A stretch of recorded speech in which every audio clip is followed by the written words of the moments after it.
Hey guys, welcome to today's video, and if you are new here, welcome. Here on this channel you will find a lot of skincare content, but I also provide a lot of makeup and hair care videos as well. So if you love all things beauty, then you are in the right place. Now today I'm going to be showing you skincare products that I no longer use. These are products that I used to love that I no longer enjoy using. And I haven't used these in a very long time as well, so I thought it'd be fun to share a video on the products that I don't love anymore. And also I thought I would start a series and share videos like this a couple of times a year. Also, I thought about sharing the makeup products as well as the hair care products that I no longer use. So if you'd be interested in seeing those videos as well, please let me know in the comments below. So let's get right into it, but please don't forget to give this video a big thumbs up, and also don't forget to subscribe and ring that notification bell so that you don't miss out on any of my upcoming videos, as I do upload videos every single week. Alright, so let's jump right in. Let me show you the products that I broke up with. Generally, when I talk about skincare and I review skincare for you, when I'm testing out new things, I usually find new products that I love. And then when I find something that I love, I generally stick with it for a long period of time. But then once I get trying new products again, I start loving other things. And you just fall out of love with some of the ones that you used to be dedicated to. So this isn't a video that I regret purchasing or using. I did upload a video like that, and I will be uploading a part 2 of that type of video. These are products that I still think are great options. I think that if you'd like to try something new, these are still great options. Just for me personally, I just don't enjoy using them anymore because I much prefer to try different things, and of course I have new loves as well. So the first product that I'm going to be talking about is the CERAVE Salicylic Acid Cleanser. This was a product that I used to be dedicated to, and generally when it comes to cleansers, I do like to switch it up depending on what my skin needs. If my skin is dry, I would not reach for salicylic acid, I would reach for a hydrating cleanser. But with this cleanser in particular, I don't know, I just found that this was getting a little bit too irritating on my skin.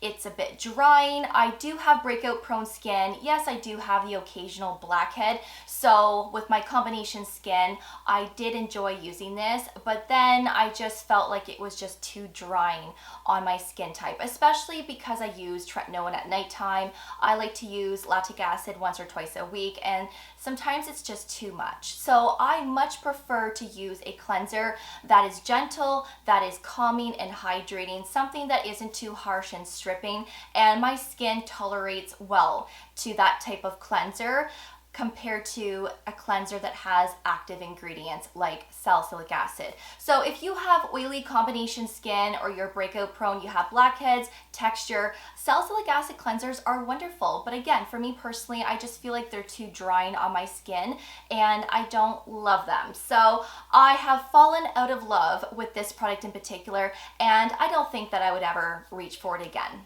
I no longer use the PAULA'S Choice 2% BHA Liquid Exfoliant. Now this was a product that I really enjoyed because it really helped to clear up my acne, blackheads, and texture. But now that I am more consistent with tretinoin, and now that I have upped my percentage with it and also have paired up azelaic acid with tretinoin, I just feel like this pairing has dramatically improved my skin even more than using salicylic acid. So I really love azelaic acid and tretinoin. I did share my updated morning and nighttime skincare routines not too long ago, so if you'd like to see those, I will leave those videos below for you as well as up here.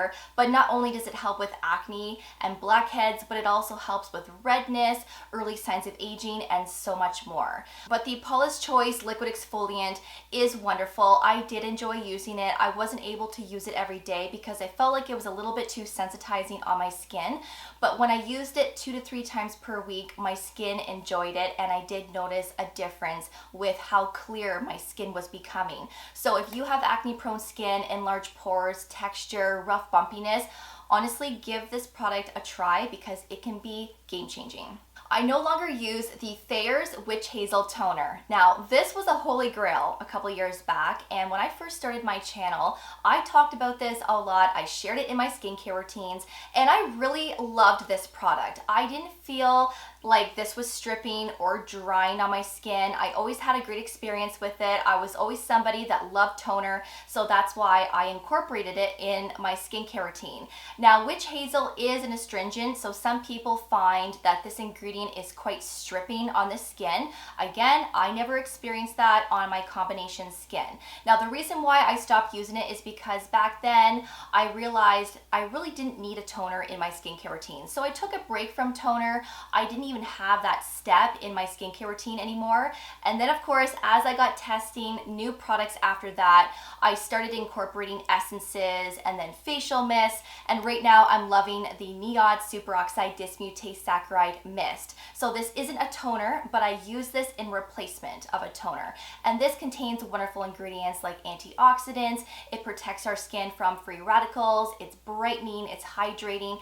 And if you have redness, this facial mist really helps to reduce on redness, from my experience anyways. So this is a holy grail now. This is in my morning and nighttime skincare routine, and I no longer use witch hazel, but again, it was something that I really liked at the time, but I probably won't use it again. The Drunk Elephant Apashini Retinol Cream is another one that I no longer use, but this was the very first retinol that I ever incorporated in my skincare routine. And actually, one of the very first videos that I uploaded on my channel was reviewing this product, and I really liked it. I found that it did a very good job to brighten up my skin, to help with breakouts, and to improve texture and tone. This was quite powerful in my opinion. I did experience a lot of dryness and irritation with it, and I was only able to use this a few times per week, and I was on it for over a year before I was prescribed tretinoin. Now, I have tried a lot of other over-the-counter retinols since using the Apashini cream, and there's a lot of other great options out there that are not as irritating, but to be 100% honest with you, I feel like the Drunk Elephant Retinol Cream was the best performing, and I felt like I had the best results with that product in particular compared to, let's say, the CERAVE retinol or the Versed retinol. Drunk Elephant was really nice. But since I went on tretinoin and since I've been really consistent with it over the last couple of years, I don't have use for this product anymore. So it's something that I would recommend, especially if you are looking for a new retinol, you want to try something new. Let's say you're just starting out with retinol. I think that this is lovely. Just be careful. I do feel like it's quite powerful in my opinion. Again, I have combination skin, so if you have sensitive skin, you might find it to be too irritating. I mean, who knows? You'll have to try it and see. Start with 1 day a week and then gradually increase from there just to see how your skin tolerates to it. But it was good while it lasted, but I no longer need it. I no longer use the Australian Gold Botanical Tinted SPF 50 sunscreen. I used to love this. I always recommended this, but I don't reach for it anymore because I have found other formulations that I enjoy more, that are more hydrating, that give my skin that luminosity, but also products that are more lightweight that sit nicer underneath makeup. This formula is a lot thicker, so I would only use this when I wasn't wearing makeup because I felt like if I paired this up with makeup, it just looked and felt too heavy on my skin, and also there was a matte finish to it, which wasn't bad in the summer, but it wasn't a sunscreen that I used during the fall, winter, spring months because it just gave my skin too much of that matte look, and I don't love that. I like that radiance look. So this isn't the formulation that I love anymore, but if you're looking for something that's water resistant, SPF 50, 100% mineral with different shade options, then of course this would be great to look into. Also, this would be perfect for oily skin because again, you get that matte finish and it's not shiny on the skin whatsoever. And like I said, I did love it, but not so much anymore. The next one is the Ordinary Glycolic Acid 7% Toning Solution. This this was a product that I was really consistent with because it did a great job to exfoliate my skin, to brighten up my complexion, and to fade post-inflammatory hyperpigmentation.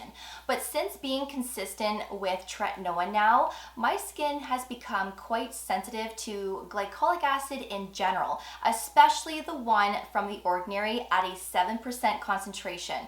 So if you have sensitive skin and you want to try The Ordinary glycolic acid, just be careful because even on my combination skin, I just found like it was too much.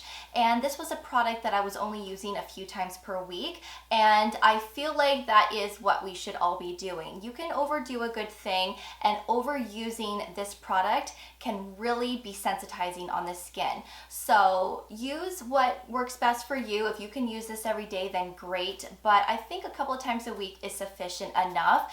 And the last skincare product that I no longer love using is the CAUDALIE Beauty Elixir. Now, this was a facial spray that I used to use on top of my makeup to give my skin that glowy, dewy finish. And my skin always looked so radiant when I used it. And I loved it. I used it almost every single day, especially during the winter months. So if my skin ever felt tight and it felt dry, it was always my go-to on top of my makeup, but you can also use it a part of your skincare routine as well if you really wanted to. Now, once I finished my last bottle, I never ventured out and purchased another one. I was giving myself a break and then I forgot all about it. So when I see it online now and I'm looking at it, I don't have the urge to purchase it anymore because I just feel like I'm over it. I overdid a good thing. I'm just tired of using it, and I also don't feel like I have use for it anymore because now I'm using products that shine through my makeup and my sunscreen, giving my skin that natural glow anyways. So I'm achieving the same look with my sunscreens and my makeup, and then of course you have highlighters and setting sprays, so I just don't feel like I need it anymore and I'm over it. So those are these skincare products that I no longer love using, and I really hope that you enjoyed today's video. Please let me know if you'd like to see a part 2. So let me know in the comments below, and also by giving this video a big thumbs up. Now, when it comes to makeup and hair care, there's a lot of products that I no longer use as well. So would you like to see these 2 types of videos? Also let me know in the comments below and I can film those next. Thank you so much for watching. I always do appreciate it. And of course, I will see you all in the next one. Take care, and I will see you guys then. Bye, guys.